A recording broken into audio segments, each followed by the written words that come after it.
Especially if you are moving to Canada, I think it will be so expensive for you to smoke there.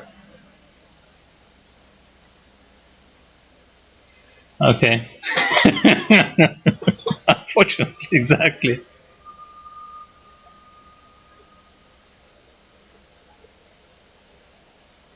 No. Hannah asked about Canada.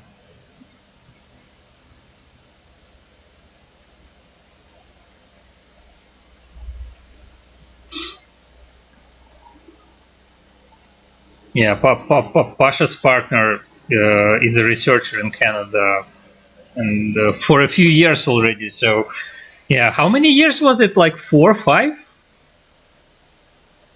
5. That's insane. Yeah, and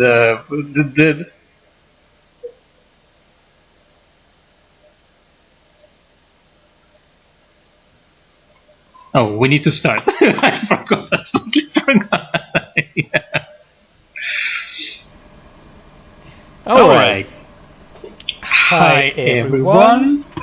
This is iBookBinding's live stream, and we're live on Facebook and YouTube. It has been a while since the last time we did a live stream because my wife and I had a baby, so sort of switched to paternal leave mode. Luckily, I can allow myself to do that. But anyway, today we start our usual yearly series of talks about Booker Prize bindings. So every year there are 6 bookbinders from Designer Bookbinders chosen to make bindings for Booker Prize shortlisted books, and there are 6 of them. And usually we try to get like 3 or 4 people to talk about these bindings. This year we. For now, we have 2 guests scheduled. So Hannah Brown is the first one, and on the earliest notice because the prize was just announced a few days ago. So it's really prompt. So hi Hannah, nice to have you here again. Hi, no, thank you for inviting me. Yeah, it's still fresh in my mind. Yeah. Which is good. Yeah, exactly. So I guess it will be a bit different compared to our normal streams, because usually we ask our guests to introduce themselves and tell about their bookbinding story and how they started doing the craft and making books and stuff. But if anyone is interested in Hannah's approach to bookbinding, you can just search her name on our YouTube channel, and you will find our previous. Was it 1 talk or several talks? I think we did 2 talks. I think at least 3? 2, maybe 3. Yeah. It was Maybe there was a studio one, and then a binding I did maybe like 3 or 4 years ago. Yeah, we did an architectural binding with embroidery, and studio talk. So we split it into several videos. But anyway, search Hannah's name on our YouTube channel, and you will find these videos and more information about that. So we will talk about this binding and aspects of the project. Maybe we will talk about something else. We'll see how the time flies. So, as usual, for this type of talks, how did you find out about what project you are getting, which book you are getting, and how did you start with it? What's your approach to making a Booker Prize binding? Sure. So, although I've been involved with the Booker Prize for the last few years in my social media capacity for Designer Bookbinders, this is the first year I've actually done one. Although last year, 2024, I was invited along to the award ceremony for the first time. So I sort of saw it from that side of things. And obviously this year I was much more sort of in amongst things, having done a book. So the actual relationship with Designer Bookbinders and the Booker Prize has been going on since 1991. So it was quite interesting this year to do a little bit more kind of research and try and sort of answer sort of frequently asked questions from people interested in the prize and the relationship. So yes, it was first done in 1991. I believe there are images of all the bindings done from that very first year, but some of which are still on slides, so they need to be digitized, but it would be quite interesting to sort of gather them all together at some point. And initially, it was suggested by a supporter of Designer Bookbinders called Lisa von Clem, who was good friends with the wife of someone who worked at Booker McConnell, I think was the name, and she suggested that perhaps the 6 shortlisted books each had a binding specially done by a fellow of Designer Bookbinders. So it's been going on since then. I think initially, when they did it, they weren't particularly set up to have fine bindings done. So it was a case of the binders were sent sort of paperback copies that they sort of ripped the covers off. And sort of, they weren't printed in sections, which we would ideally have to bind from scratch. So it's evolved since then, and now Angela James, who was one of the binders this year, has been organising it on behalf of Designer Bookbinders since the beginning, and I think suggested a number of years back that perhaps it would be sensible to be sent digital files of each of the shortlisted books, so that she could then arrange to have them printed on paper with the right grain direction, acid-free, so it was just a better experience for the binders to work from scratch. That was one of the questions I wanted to ask since one of our first talks, who organizes and how was organized the printing of the sheets, because I sort of, not that I thought, but my guess was that the I don't know, publishers or somebody provided, but then it works differently. Yeah. So Angela signed a non-disclosure agreement ahead of the shortlist announcement, so she actually is aware of the books that are shortlisted, and she organises a printers near her to print all the sheets and then sends them to us to arrive on the day after the shortlist announcement. So we still at that point don't know what we're going to get until the shortlist is announced. So your initial question was sort of how do you decide which one you might want to bind? So obviously we're aware that we're going to be one of the Booker Prize binders for the year, sort of a number of months before, having put our names forward to Angela. So generally, probably, maybe you might do it every 2 or 3 years. It depends how many fellows want to do it. Some people don't wish to because, sort of time pressures or other things going on, or I probably found out, I put my name forward. This was the first year I was eligible anyway, because I think the idea is that you're a fellow for at least a year before you put your name forward. Mm-hmm. So in July, I think the long list was announced, which is 13 books. So at that point, certainly I read all the synopses of those books, not the entire stories, but and got an idea of sort of what was on the long list, and put together a list of preferences I had from those, not knowing obviously if they were going to make it to the shortlist. So my first choice this year was a book called One Boat by Jonathan Buckley, which was the reason I had that as my first choice, was it was set in Greece and I was on holiday in Greece in the summer. So I thought, wow, this would be full of inspiration for this one.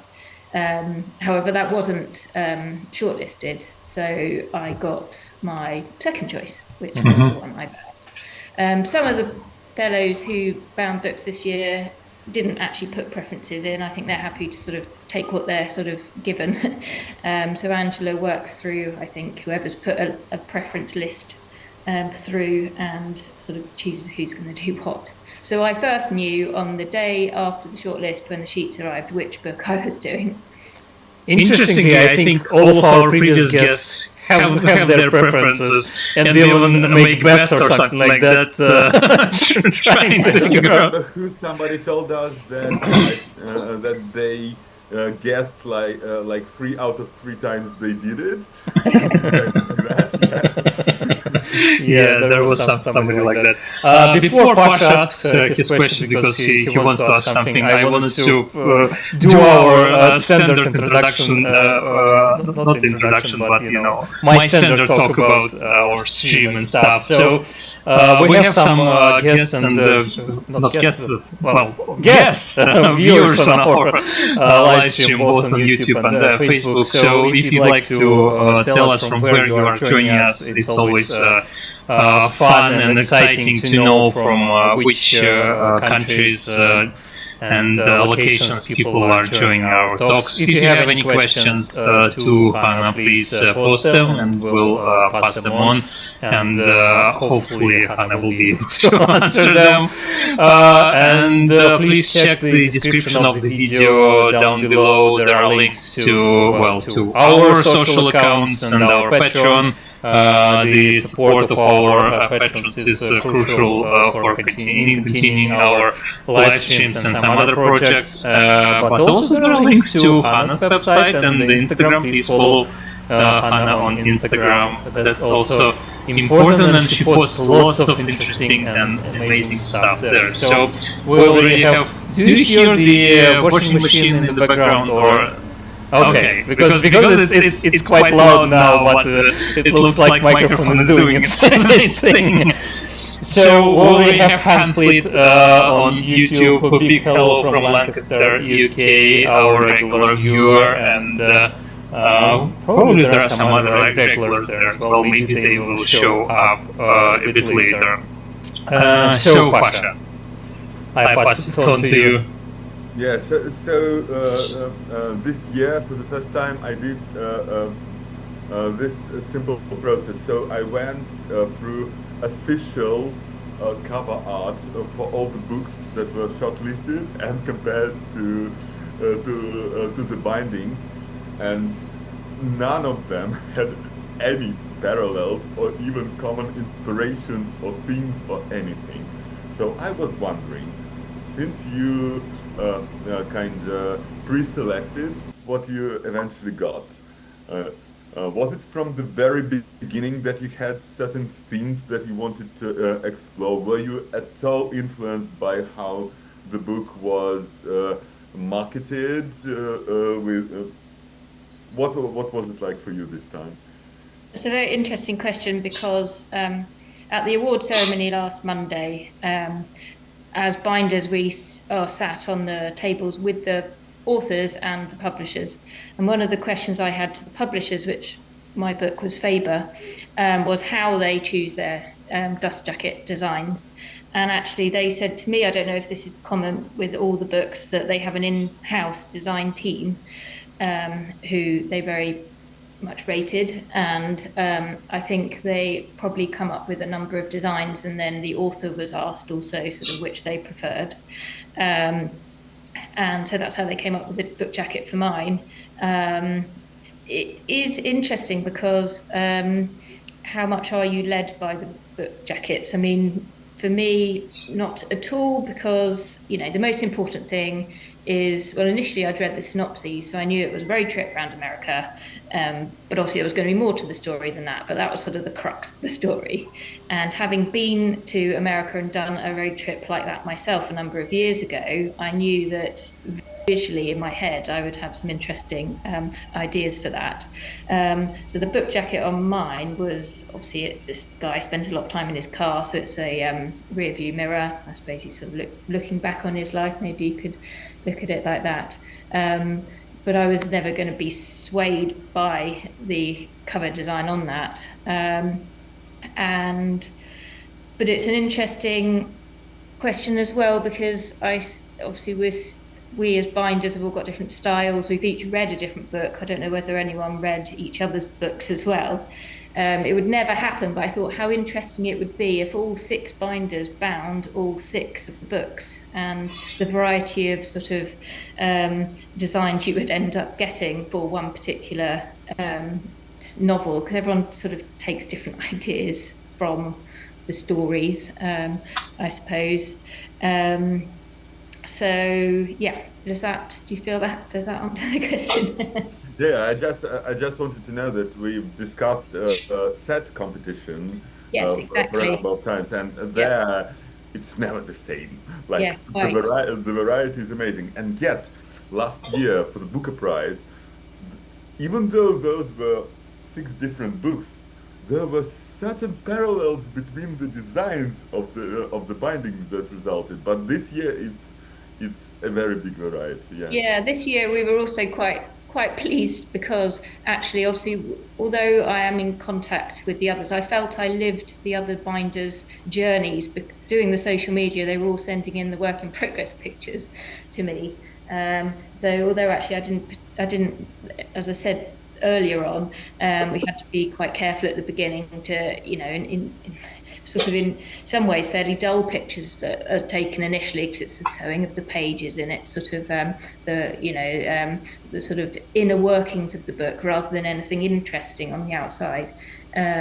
But I'm pleased that we all came up with for a start, such a variety of colour across the group, because obviously they're seen as one sort of, certainly at the award ceremony, they were all on plinths, and I think they looked quite striking, sort of as a group. And then obviously there's been group photographs of them all too. So yes, I think we unintentionally did a good job of making our books all very different this year. Yeah, I Perhaps think it was. I could show the whole group and how every single one looks. I think it would be interesting. So this is what they look all together, and Yeah, you can see how different they all are. yeah, That's Tom's, of course it is. Yeah, yeah. That's Hugh's. yeah, That's Glenn's, and this one is yours, which yeah. the one we'll talk about in more detail, and this is Angela's. I mean, and Stuart's. You couldn't come up with a more diverse group, I Yeah, think. exactly. But they somehow complement each other really well.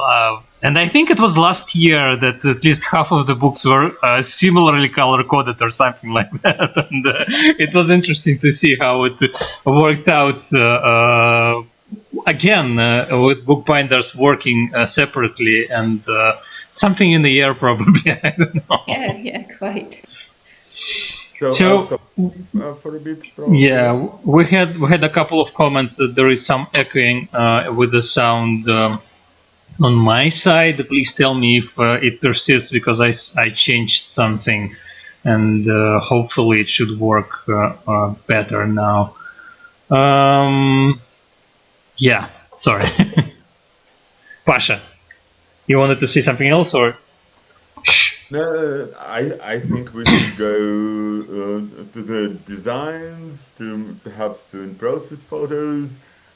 Would you? Firstly, Hannah, I think I saw a photo of a board you made for this binding, and we discussed with you during your first time you came to our podcast. Yeah, it wasn't even a live stream then; it was a podcast. We discussed that you make boards for your bindings, and how's your collection of boards doing? Well, yeah, so this one for this book is number 76.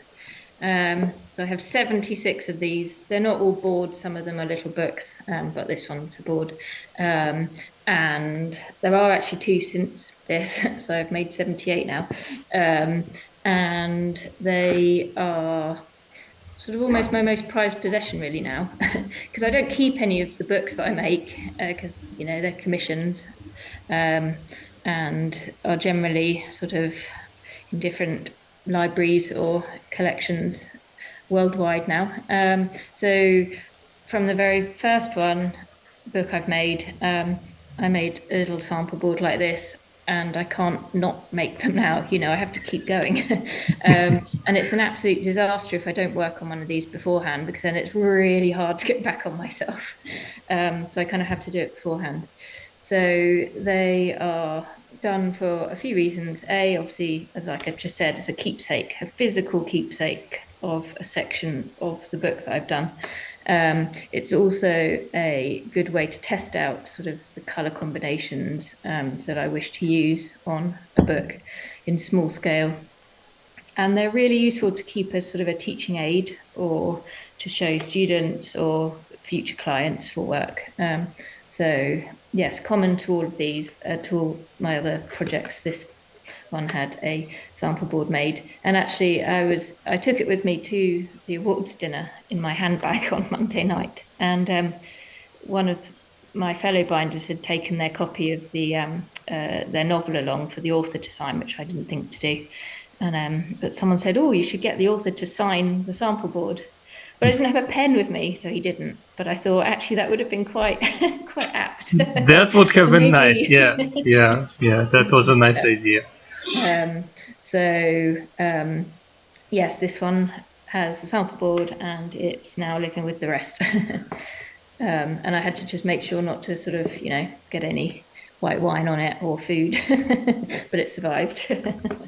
I wondered if you do that this time, because your technique is one of the more time-consuming ones, and book bindings are famous for being produced in a rather short, compact amount of time. So still, you took time to make a prototype. I did, yes. And I mean, it actually got embellished a bit more once. So generally, when I work on a binding, the leather is all sort of decorated off the books. Obviously, I need to do that with the embroidery. The embroidery needs to be done on the leather before it gets stuck down. Whereas, maybe other binders get to that stage quicker because more of their work's done sort of through inlays or tooling, which obviously can be done once the leather is stuck on the book. With this particular board, I was quite hasty actually at sticking the leather on the book, and then decided with the welcome sign, which was on the binding itself that I hadn't put on the sample board, but I wanted to add it, so that was added at a later stage. So I just had to adapt how I sort of added it on, because I wasn't then able to embroider anything through the green leather anymore. So, but yes, I did do one, and again, if I hadn't have done, I would have regretted it, because it's something it's much harder to go back and do afterwards. So I have it to keep. So let's start with the technical stuff, and this year we have two bookbinders who do embroidery on their binding. So it's you and it's Hugh. Maybe we'll have Sue to talk about it on our live stream. Maybe not. It would be a nice thing if it happens. But with your approach, and again with time constraints, how was this project for you? How did it go? Was there something you didn't expect to happen compared to your normal projects and compared to your normal time frames? How was it for you? Yeah, so I worked it out, we had 40 days and 40 nights. So that's from the sheets arriving on the bench to the day just before we had to hand it in. Not living in London, obviously, I needed to add a bit of time in for delivery. I mean, I did think with worst case scenario, I could sort of, take it up on the train and on the day that it needed to be in. But fortunately, that wasn't necessary. I think now, having done this 76, 77 books, and I think I tried to plan the design knowing that it would be perhaps a bit quicker and simpler than, or done in a more simple way to previous books. So this particular design, although yes, it has the embroidery on it, it wasn't, because of the sort of random nature of the cacti, which I decided to adorn the cover with. They were quite free shaped. So sorry, Hannah. Pasha, maybe you'll open Hannah's Instagram and show us the photos so that we can see what's happening there. Yep. Have this. Yeah. Yeah, so with the cacti, I was sort of, there wasn't a need for the placement to be exact, so I didn't have to sort of work through templates. I was quite free when it came to sort of cutting out the shapes and sticking them on, which I think helped with the time frame of things. And I'd made sure, obviously, the way I work, I do a lot of embroidery, so I tried to get on with the forwarding quite quickly, and didn't fuss around too much, spending a lot of time having to sort of embellish the end papers before I could get on with those. I came up with quite a quick way of printing the end papers to give myself as much time sort of in that middle section where I could work on the embroidery. So because I write a blog post now I try to for each of the bindings I make, and I sort of wrote it in diary form, because it was I think this is what's different about working on a book of binding to a commission-based deadline, where perhaps it's a bit more movable. Obviously with this one it had to be done by this particular date. So I noted down sort of my days each day. I can't remember how long it took me to do the forwarding, but as I say, I tried to sort of get ahead of myself, so that, because you need to have done the forwarding of the book to know the size, to then be able to start working on the leather. So I was just quite conscious that I wanted to get that done quickly. And the embroidery is what I enjoy spending time doing too. And, I moved it around the house. So in the evenings, I'd be sat on the sofa, sort of doing some sewing, while sort of half watching the television or listening to something, or listening to the book again, or whatever that might be. And I knew there wasn't going to be too much to do either once the leather was on the book, because, like I was saying, obviously most of my work goes onto the leather cover before the leather then is applied to the book. So actually, once the leather went onto the book, all I had to do was, do the infills, put the doublures down, and then a little bit of tooling. So I was just quite conscious of my time, and I didn't plan too much else in my diary whilst going through this process either. So I didn't have too many things getting in the way. Yeah, that's smart. So the decoration beside the embroidery, is it on lace, or how was it done? Yeah, so all I like to have a base color under my embroidery. So it's all made up of, I keep all the sort of scraps from splitting my leather. So all the sort of suede scraps, and so I've got a variety of bags of different coloured onlay leathers. So I just chose a big variety. Some are suede, so tonally it sort of looked interesting underneath the embroidery. So because I've got a base colour with the onlay, the embroidery over the top doesn't necessarily have to be quite as dense in colour. Mm-hmm. There's that base colour, so I suppose that helps as well with things. And it was just trying to work out sort of the colour palette in general, because I could have gone, I think I said in my blog at the very beginning, you'd obviously think of America and see it can very easily be red, white and blue. But I very quickly decided that I didn't want to do red, white and blue. Mm-hmm. And also green and green. Yeah, exactly. But I also wanted to use a skin that I had in stock, because obviously with not a very large window of time, I didn't want to order and have to sort of wait for materials to come in. I got a fair amount of stock, but it was sort of a bit led by that too. Can I stop sharing now? I think Yeah, sure. There is, yeah. I think we'll get back to the videos at some point. Yeah. I have a comment I'd like to read, and somehow it's a bit about myself. Well, it's also about Hannah, but anyway, I will read it. Amina Chima, I'm sorry if I'm butchering the username. I have come to know about Hannah's work through iBookBinding Insta post. Thank you for sharing. Leather and embroidery combination is completely new to me. that's sort of what we try to do on iBookBinding, sharing beautiful bindings. If you're interested in embroidered bindings, I'm blanking on a name. Who is the US bookbinder, American bookbinder who is doing embroidery? Sorry? Erin Fletcher. Erin Fletcher, yeah. Thank you very much. This is so bad of me to do that. Yeah, this is embarrassing. But we had Erin Fletcher on our live stream before, and we talked about her embroidered binding. So it was live stream. It wasn't podcast, so it should be on our YouTube channel, right, Pasha? We talked about her Dune binding. That's Dune binding. That's for sure. Yeah. I'll find it in a bit. Yeah. Yeah. So that's that, and obviously other talks with Hannah on our YouTube channel, or in other places where you can find information about Hannah's bindings.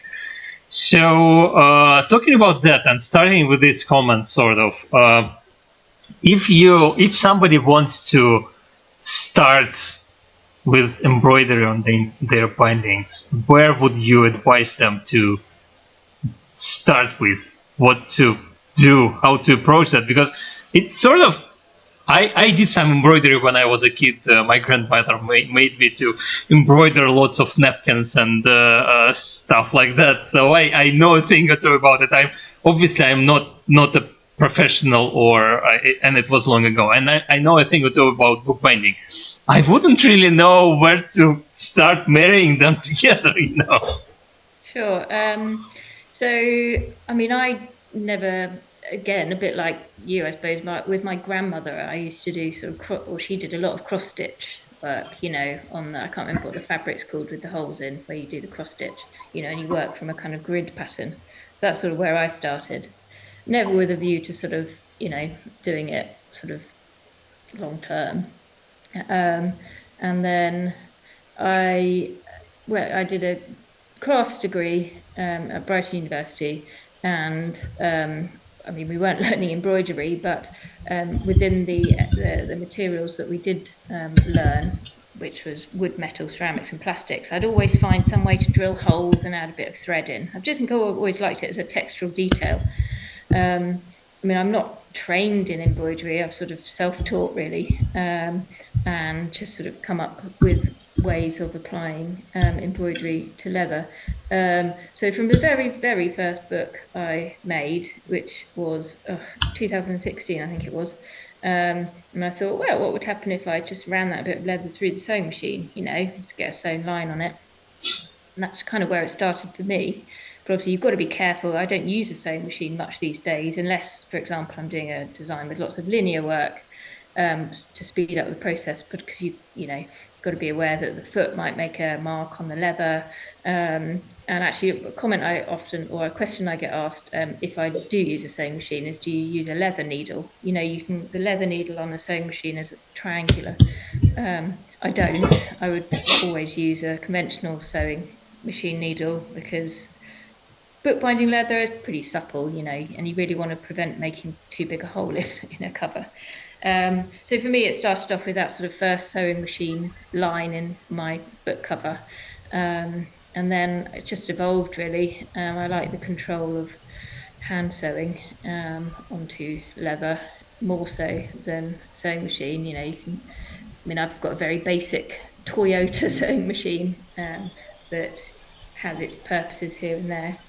I have taught classes of making a sort of simple embroidered notebook, and I would always start the class off by doing a sort of embroidery sampler with different stitches, so people can feel what it's like to sew through leather. The main issues really with it are, depending on the colour of the leather, is being able to see your sewing holes where you want to put your needle, and obviously it's tougher to get through than fabric, but by no means impossible. So yeah, if someone is interested in trying that, that's the way to start, I guess.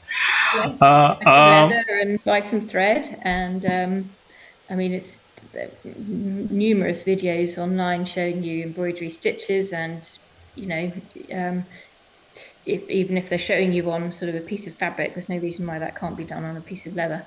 But surely not all stitches transfer well to leather, or do Possibly they? not. I mean, I have my set range that I use, and actually, it's amazing what you can build up in design with pretty simple stitches. I mean, there's a whole stitch bank from the Royal School of Needlework. I think they've brought out a book recently, which I mean, I've not looked at. I mean, it's just a totally sort of other area of which I could get lost in, which I don't have time for. So, as I say, I tend to build up the designs I do with the stitches I know, and I don't claim to be an expert on embroidery.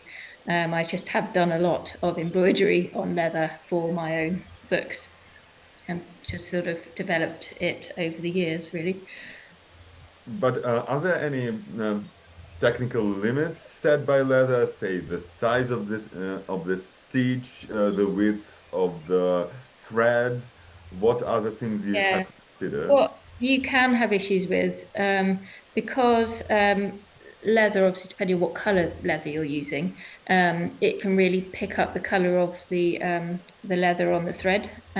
So, for example, if you had a dark colored leather and say a black leather and you're sewing white detail onto it, you're going to need shorter lengths of thread, because the color of the sort of the fibers of the leather can sort of um, make the thread discoloured. So I would suggest that it's best to use smaller lengths and change them regularly. The other thing you probably want to be mindful of is not tying really massive knots onto the back of the fabric or the back of the leather, because anything that is on the underside, once you glue it down onto a stiff board, is potentially going to be visible. It's amazing what you can actually see through leather, once you've stuck it down. If you've got a brush hair or anything, or a sort of a trailing thread, it can be fairly obvious. So if you, rather than tying a knot at the end of the thread, you might want to fray out the end and glue it down so that it's completely flush. And obviously that's something that I always not wonder, but start thinking about when I see embroidered binding, because you want to have them flush the surface without any bumps or something like that. So yeah, exactly. So just being without really thinking about it, I suppose I'm just being mindful of the path of my stitches on the back, so that I'm not sort of going in between sort of my onlays and potentially having a very visible thread underneath a bare bit of leather. And I suppose I do it without thinking now. It's also very frustrating because, the longer length thread you use, the more likely it is to sort of get twizzled up into a knot. And, you have to sort of cut it or spend hours trying to undo the knot, which I usually try to do. It's like a challenge. And the thread itself, can it be synthetic? Is it wool? Is it silk? I remember you playing with the texture of the thread itself. Yeah, largely I use polyester machine thread, on the spools that you get that would go onto a sewing machine. You get a brilliant variety of color, they're very strong. Metallic threads, I like using, they sort of give a bit of a glint of sort of light.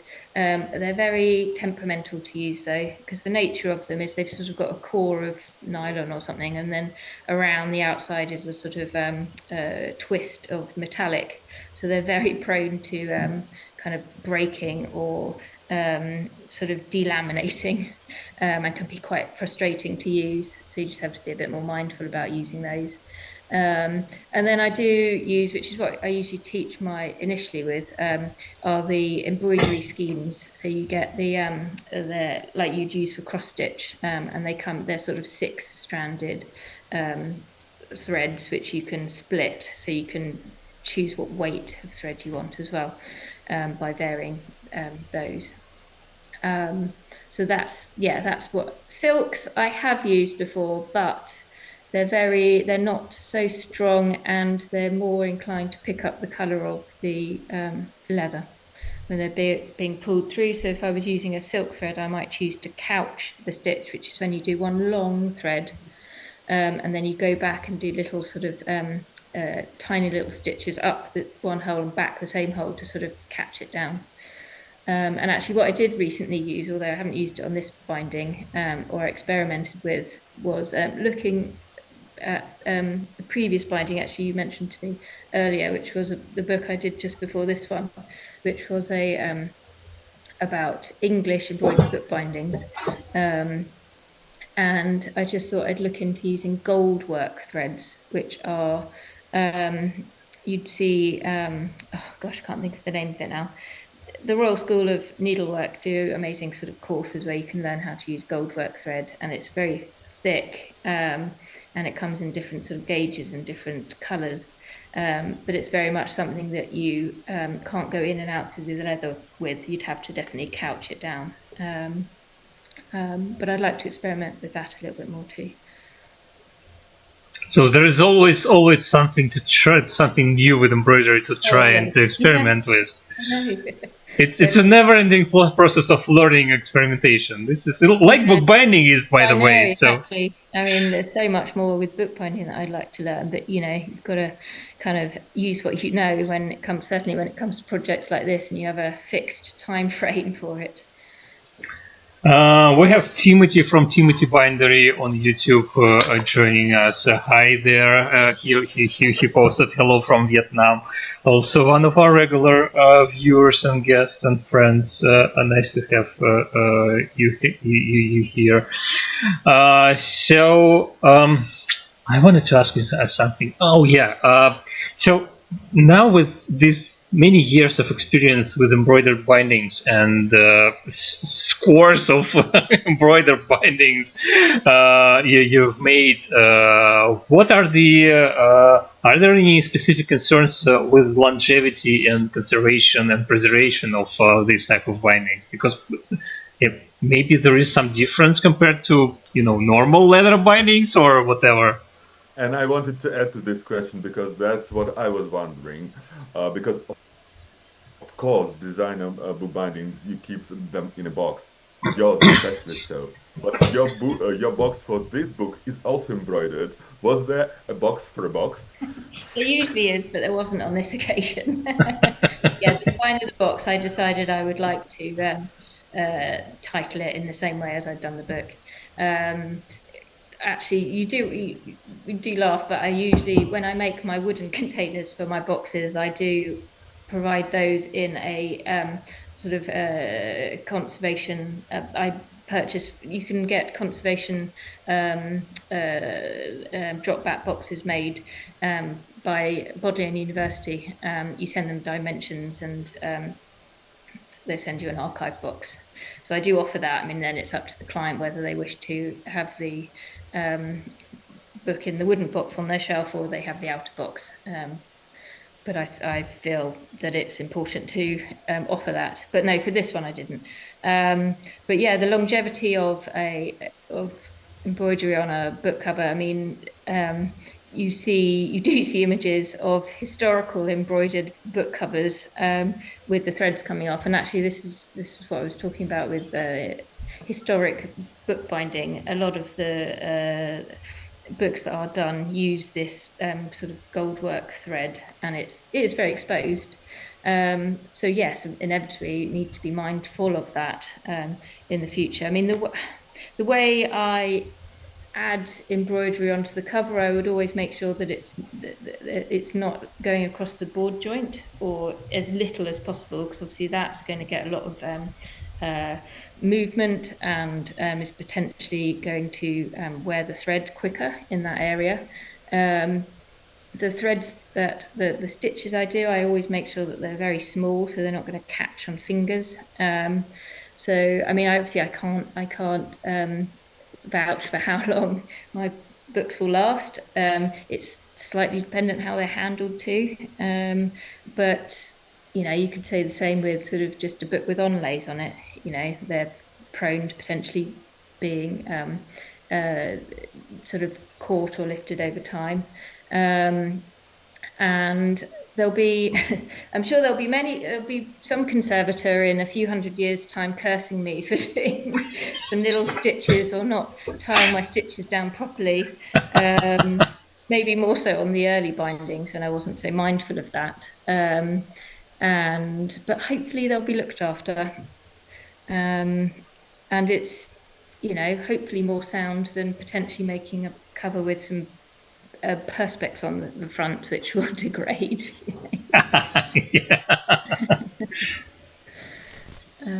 So we'll see. Hopefully they'll last many, many, many years. Well, they should. We have Hanfleet posting question on YouTube.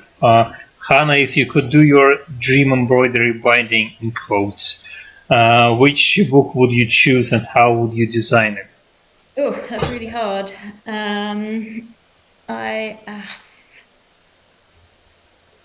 That's a good question. In some ways, I quite like the challenge of just being asked to do something. I think choosing something would be really difficult. I think anything I'm asked to do, I always feel quite enthused about. So just the thought of choosing something is quite difficult. I have been asked to do a trilogy of The Lord of the Rings, which is pending at the moment. Is it some modern edition or some earlier edition? What is it? It'll be an early edition, yeah. Which I never read Lord of the Rings when I was younger, so it's actually quite a big project to take on because it's something I'm having to sort of do research on too. And I am very enthused about it. I mean, it's not something I'm choosing. It was actually chosen from a kind of list of options, and I thought actually visually and there's so much visual content in that book. It's almost actually quite hard to know where to start. So maybe because it's so. I suppose what I find hard about say a book like that, or I did a binding of Matilda, and a few years ago now. But by the way, binding of Matilda. I have a thematic T-shirt today. So you have to. It's hard binding a book when there's it's already. So, for example, obviously with Matilda, where you've got the Quentin Blake illustrations, it's very hard to remove yourself from thinking too much down the lines of how it's already been illustrated.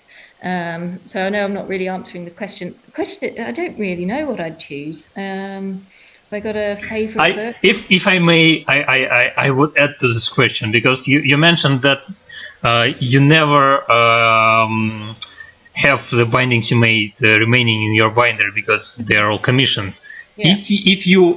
Would you even want to make a binding for yourself at some moment, or you don't need that, and that's not something you're interested in? I think I'm quite happy to move on after each project, knowing I have good sort of write-ups about things. I've got my little sample boards.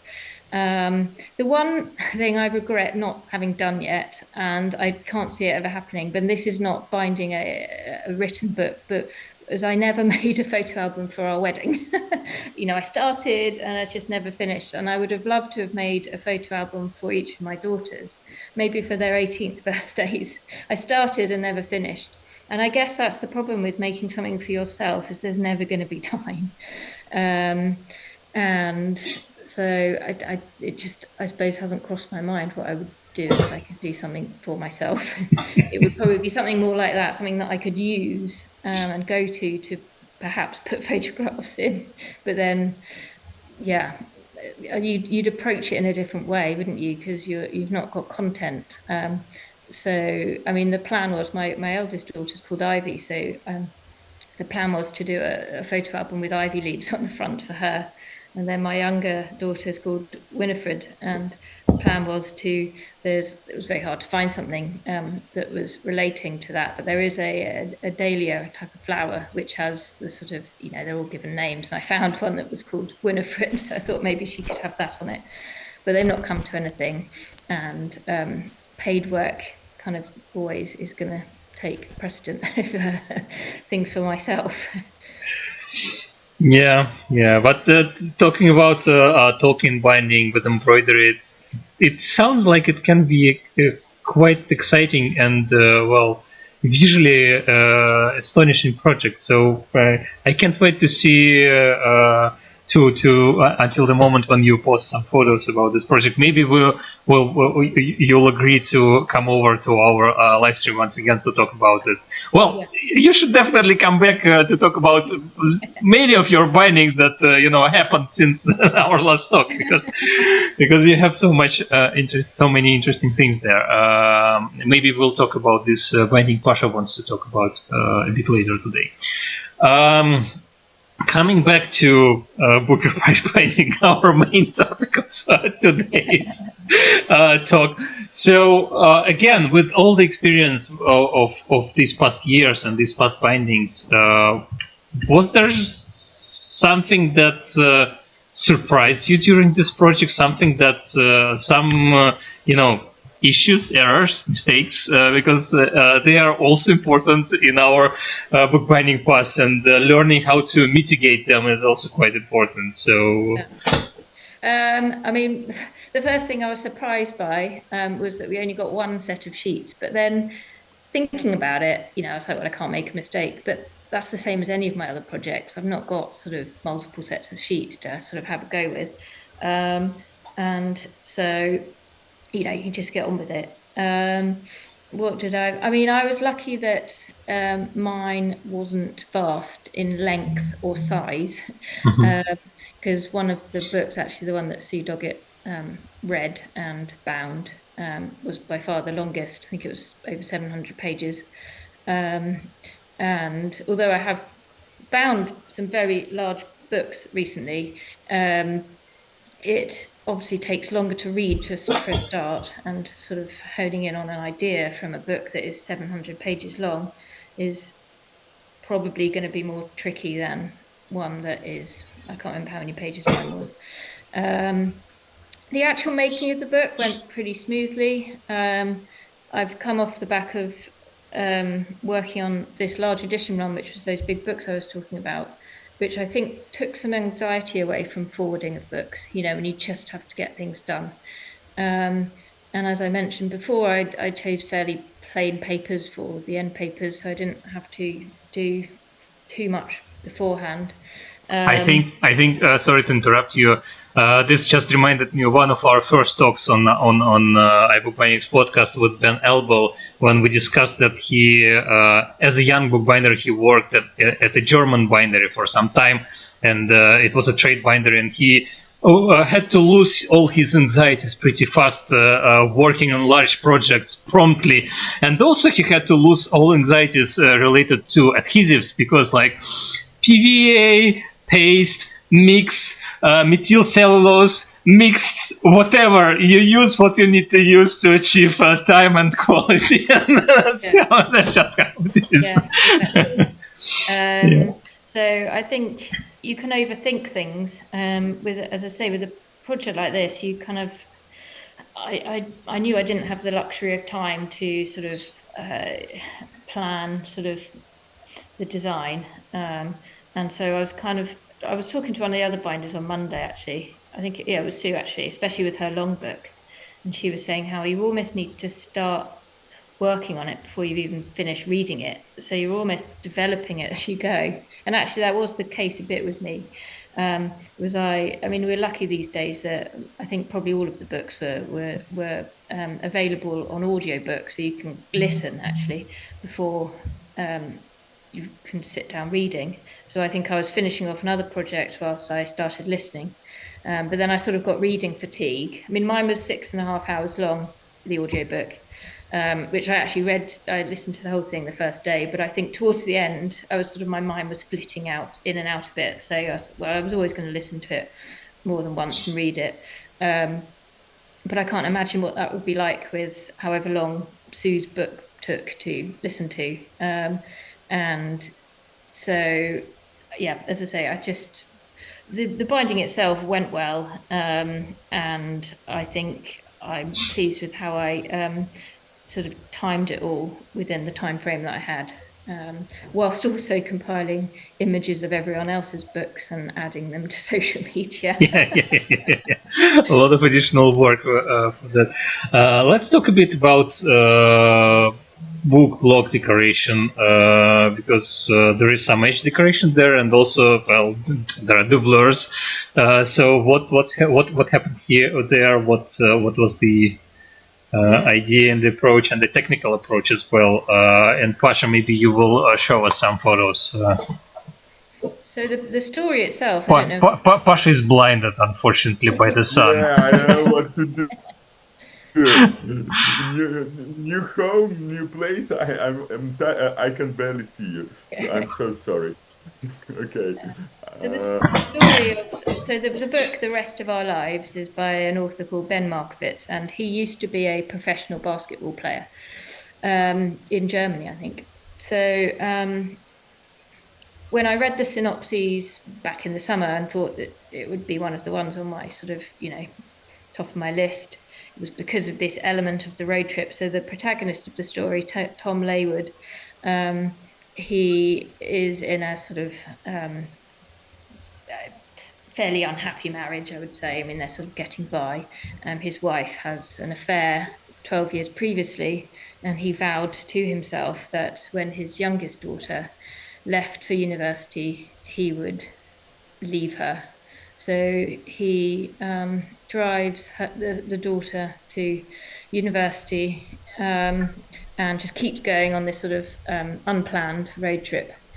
So that's the general sort of outline of the story.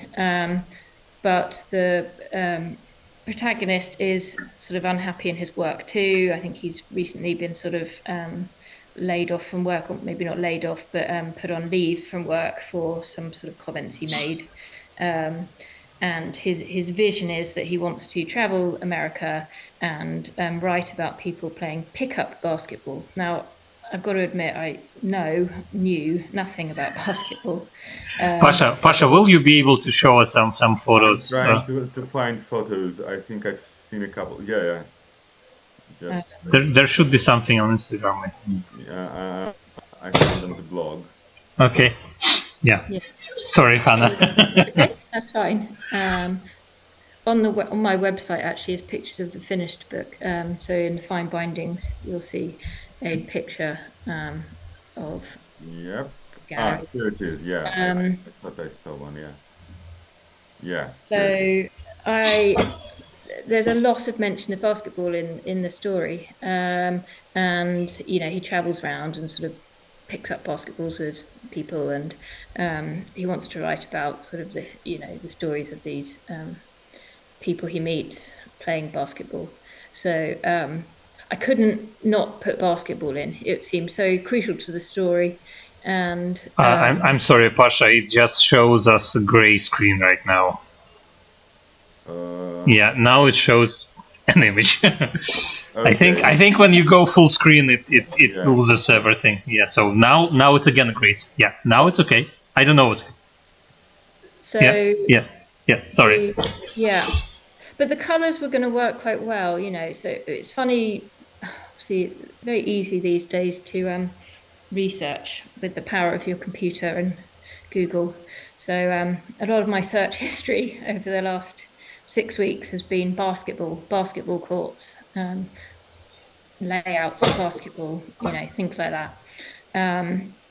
So the edge decoration and the foredge decoration and the end papers were done to appear a bit like a chain link fence that you would get around a basketball court. And one particular colour description I liked that the author referenced in the book was at the beginning of the story, he visited his sort of family, some family, and the sort of family's old home, and on the picture on the wall was a beach scene coloured in Crayola green, like a crayon, and I just loved that colour reference. Such a you can just imagine the colour, can't you, when someone says Crayola green? Yeah. So although it's not that apparent on this, from the edge decoration, I did use a sort of Crayola green type paint to print the chain link fence onto the end papers. So the end papers were yellow, so I chose to edge decorate the book to try and colour match as best possible the yellow of the end papers, so that it was sort of almost like one block of pattern running from the front end paper around the foredge and onto the back of the back end paper. So that was, and then obviously you've got the basketball court to lay out on the front end paper, and then the basketball on the back. And then is it leather or paper? The doubleurs are paper, edge to edge paper, yeah. With a bit of blind tooling on the back for the basketball. Yeah, that's what I wanted to ask as well, because it's just uncanny. It just looks like a real basketball there. Yeah. So apparently those dots on a basketball are called pebbles, which I didn't know until I looked it up. But initially I was thinking I was going to use like little leather sort of dots that I stuck on, but actually I was like, why don't I just blind tool? This is a lot easier and a lot quicker. You know, so you kind of adapt as you're going along, really. So the Tom Laywood also has a health condition, so a lot of reference throughout the book to him having these sort of heart palpitations, and his face swells up in the morning and his eyes leak water. And so on the back cover of the book, so when I was thinking of a road trip in America, obviously, I mean, I thought, well, brilliant, I can do cacti, you know, hopefully he'll travel through sort of Vegas or the desert, which he does. I mean, there's not actually a lot of reference to, I mean, he certainly doesn't mention cacti, but that's in the story. But that's that's the design I chose for the cover of the book, with the sort of garish sort of diner style signs. And on the back cover is a triangular sort of diamond-shaped warning sign like you'd get on the side of an American highway. And I thought, oh, actually, I could put a sort of heartbeat sort of tool onto it to sort of reference to the fact that he has these health conditions. So warning on the back, which was why that appeared on there. And the welcome sign on the front was based on the sort of iconic Las Vegas welcome to Vegas sign, which wasn't going to be on there initially, but actually, that's what I'm saying, sort of as you develop the design as you go along, I sort of felt like it needed something on the front, another sign of some description, which is how that made it on there. With the basketballs, of course. Which road were you thinking about when you were designing it? Was it like Route 66? Yeah, sort of something like that. I mean, the sort of hot, dusty. There was actually, that's why I decided to sand the surface of the leather. There was a description of it being really dusty kind of road that he was driving down. And the little sort of flecks of gold that I added on was sort of a little bit like sort of glints of light, maybe. I just remember when I did a similar road trip, we did drive through Vegas, and then we drove down sort of through Death Valley, and it was getting hotter and hotter and hotter, even though it was getting later and later and later. Yeah. And so, I mean, you know, my style's illustrative. It's not everyone's. It doesn't appeal to everyone. You know, out of the 6 bindings that were done for the Book of Prize, we've all, as I say, got completely different styles, some of which are abstract, some of which aren't. I mean, my brain just works in a sort of illustrative way. It's just what came to me. And, you know, it's sort of quirky. And it's also not what you usually think when you think about cacti. It's all green, it's blooming, it's like spring. Very not deserty. Yeah. To say, not what you think when you think about bagging. It's interesting. I bought, as part of my, at the beginning, I bought colourful cacti and other succulents of the Deserts book, which sort of inspired me. So I sort of went down a slight rabbit hole, working out which cacti might actually grow on the side of the road in Vegas. And actually those sort of iconic ones that you sort of imagine that are on, I can't remember what they're called now, the sort of big tall ones with the sort of arms that sort of go up. Apparently it's actually too cold for them and they don't grow wild in Vegas. The whatever they're called, those ones like this. So I chose the ones that, I mean, okay, with artistic license, I chose the ones that I read would probably feature on the side of the road in the wild in Vegas. I also just noticed when Pasha was flipping through the photos that there is a bit of a map on the edge of the box. Yeah, so again, actually, part of another thing I bought, which I not, it was mention of it in the book, was a Rand McNally road atlas, which I believe are the sort of leading road atlas. I suppose it's a bit like getting an AA road atlas in the UK. So at first I thought maybe I could, because Tom went to a shop and bought a Rand McNally. It's actually this road atlas that he bought. Actually, that's another thing that's, sorry, just slightly on a tangent, I found very interesting about binding this book is it's set literally now. So it's not something I would usually be binding, you know, it might be a reference book or something that's taking you back to a time or back to a different place. I don't think I've ever actually bound a book that is set in this very moment in time. So, I mean, the map I found was 2020, but it could as well been 2025. Yeah. So I chose a couple of pages from the map. Initially, I thought maybe I might have a map within the book somewhere, but it just felt maybe that was getting a bit busy with the sort of the basketball sort of being concentrated on the inside and then the cacti on the outside. So instead, I decided to just put a sort of slither of it within the box, which was sort of that part of the map which the book was, the binding design was set on. Eleanor Siegel on YouTube posted, wow, but well, I'm not sure about which part of the book is it, because well, every part of this book can get a comment like that.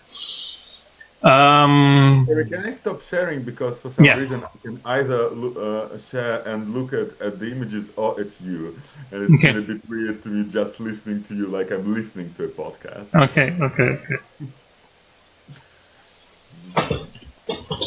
So, what else? Yeah, Pasha also showed at some moment showed the end bands, and usually he would notice that that's my favorite part of the book, and we should definitely discuss that. But and there was some color coding. It looked like a chevron. I don't know. Was there some symbolism in there? So it's basketball colours in the middle, with the orange and the black, and then either side was just some Crayola green with a bit of sort of another green kind of worked into it, just to sort of tone it down a bit. So I got basketball in wherever I could. Yeah. So would you want to do another Booker Prize binding in a couple of years, or how was this experience for you? Yeah, no, I would be willing to do that.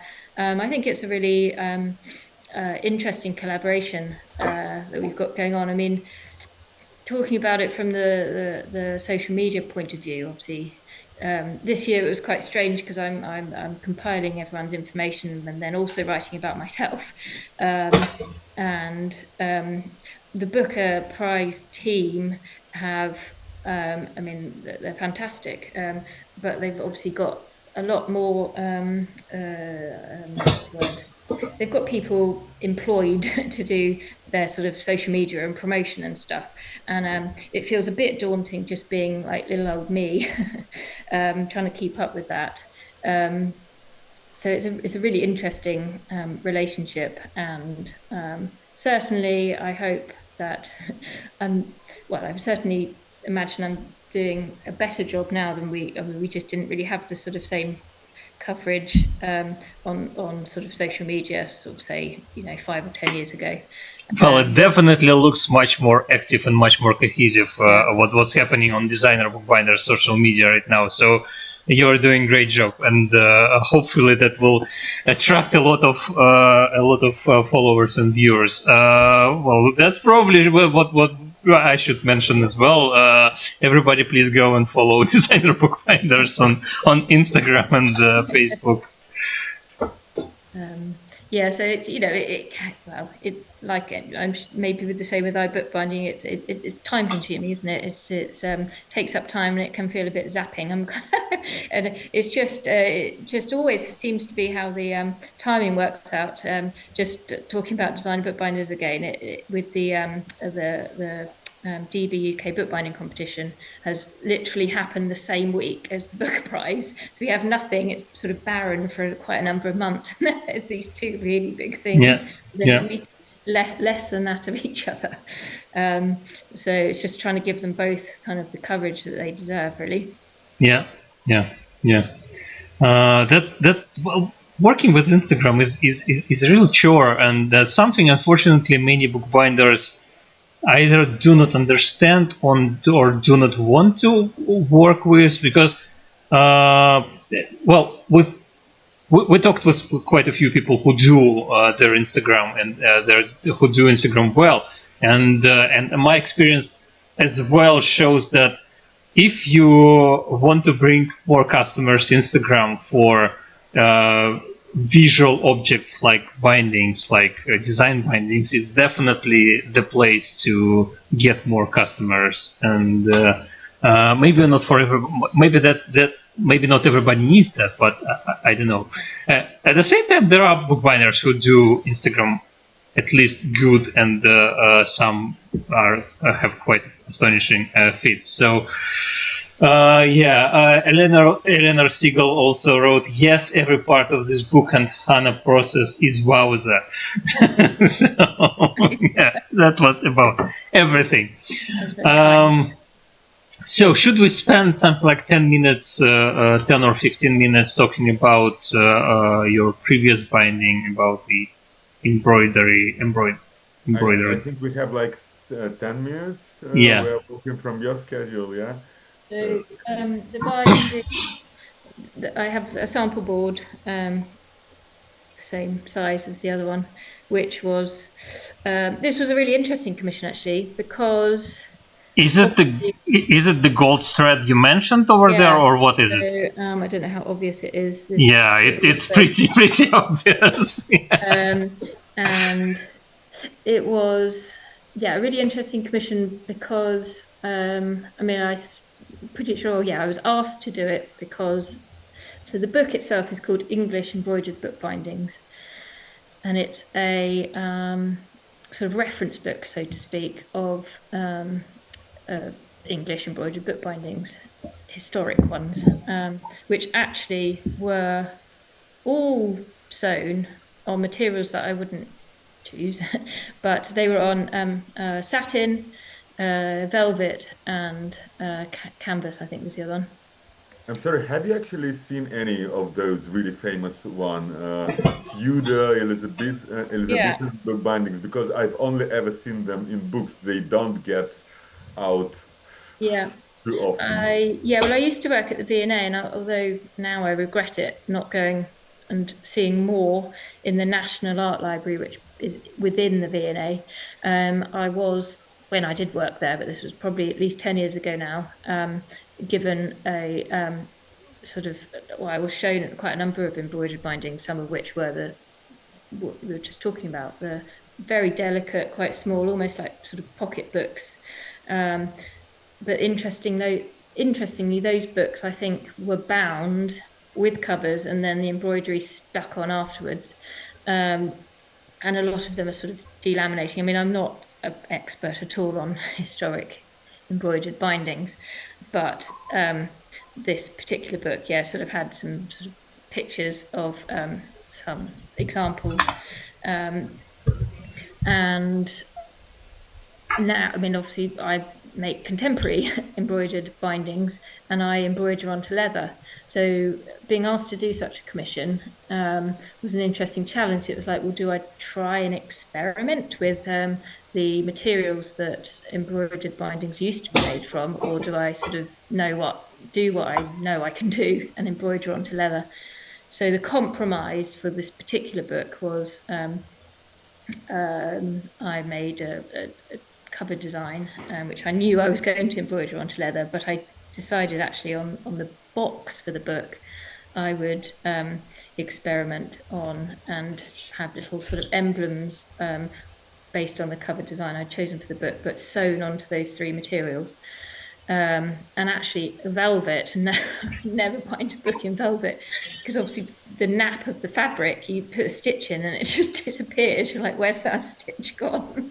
So I on the front of the box, where I found some little, actually from the same company that I bought the gold work thread from, they were selling brooch sort of pins, which you could embroider a little piece of fabric and push into them. So I bought 3 of those, and so I only had 2. They were probably sort of about this size. I didn't have too big a area which I needed to embroider on these 3 samples, and I just felt it was quite fitting to have those sort of within the binding somewhere. So in the end, they were on the front of the box. And also just to try out sewing onto those materials. Perhaps I can show a couple of images. Yeah, sure. Mm-hmm. So this is it open, and these are the M's. Exactly. Yeah. So I chose 3 different colours again. I mean, this is obviously another green binding, and I chose to do the ferns just because I mean, they're quite nice things to embroider, really. Selfishly, I decided I'd choose something that was actually going to be quite nice to embroider, and worked well with the gold work threads, creating these sort of spirals that were couched down. You can see here, actually, in this image, it's the gold work thread, and actually on this one, it's and couched this is down. couching, right? Yeah, exactly. Top. Yeah. And by chance, it wasn't my plan. I mean, it's always difficult choosing a book cover design, because obviously the front cover of the book, which is what you see when you open the box lid, is sort of predominantly what you're going to see, but then it also needs to work when you open as a whole design. So I decided to mirror the front and the back, obviously with different ferns. And actually, just by chance, the name of the author, which has escaped me, but his initials are C and D, which the client pointed out. He said, actually, just was it intentional that the shapes look like a C and a D? Oh yeah, okay. They do. Oh, they do. They do. So, yeah. I mean, kind of the wrong way around, but if you think kind of front to back, so that wasn't intentional, but actually I think was quite appropriate that that happened. And so the design sort of flowed around onto the inside of the boards as well. So it was edge-to-edge leather doublures with slightly less. Cyril Davenport. Yeah, Cyril Davenport, not Charles, yeah. So that was totally by chance. I'd like to say it was planned, but it wasn't. So there were some colour images in the book, but some of them were black and white too. And then the top edge and the end papers were printed from mull. I just wanted a sort of something that kind of complement without being too regimented, but the idea of fabric. So it was just an application of acrylic paint onto a piece of mull, which was then printed onto the top edge of the book and the end papers too. And it looks so dramatic. I love it. Yeah, I absolutely love it. Yeah. And also Stoppa and Ben. Yeah. Exactly. I love that this pattern follows on the end bit as well. It's I quite wanted to tie it in. So this was a double tier. I don't think I'd done a double tier end band before, where the front tier was sewn and the back tier was made. Yeah. I just thought I'd give it a go. So lots of experiments in one single project. Yeah.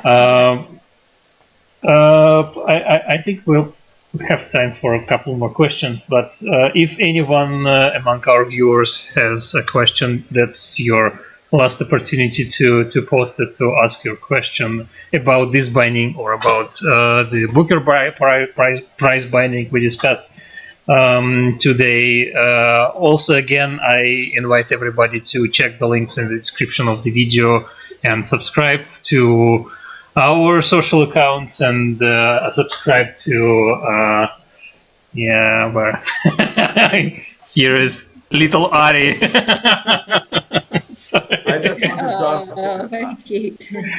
I just wanted to ask about those. Those are species to, what was it, French knot or something? I forget the name. That's right. Yeah. So they are French knots, and I quite like them for sort of textural sort of break up. Like berries, or I don't know. Also Yeah, very just a bit of detail, add a bit of extra colour.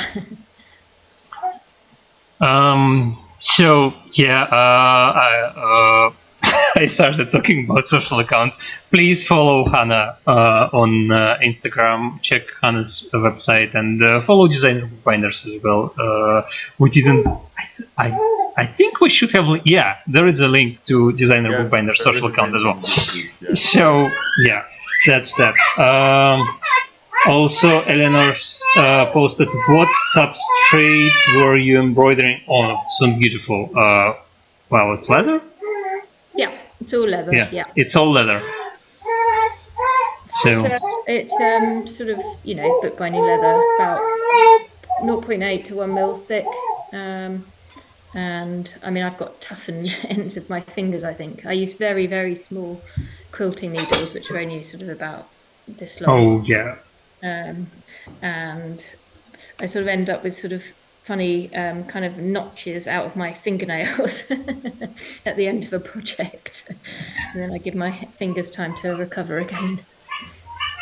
So Eleanor, if you want to learn more about Hannah's bindings and through our talks, we had a couple of talks with Hannah before, so just search for Hannah Brown on our YouTube channel and you'll get these videos. There are lots of technical details as well, because we discussed different projects and technical stuff as well.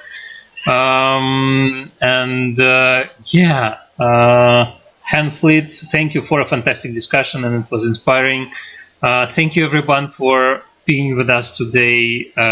I need to drive my wife and I need to walk with our kid while my wife meets her friend. So that's our today's talk comes to an end. If only Pasha has one last question, and then we will wrap it up. No. Okay. Next time. Hannah, it was so great to have you here once again, and we really hope to see you again in a few months, maybe to talk about some of your other projects, and in the future about this Tolkien project, because I'm really excited about this, and I really want to see what how you figure it out, because I think it. Me too. Lord of the Rings and embroidery on a book, that sounds just astonishing. So I really hope to talk about it. Thank you for being with us today. Thank you everybody for joining us today. Thank you, Hannah, for doing social media for Designer Bookbinders as well, because it's so much more interesting to follow now. Thank you. So we'll stay for 30 seconds more while the stream drops on Facebook and YouTube, and then that's it. We'll probably have another live stream in December. We don't know yet with whom, and we'll probably have Tom McEwan in January to talk about the one more Booker Prize binding. We'll see how it goes again with scheduling and stuff. But stay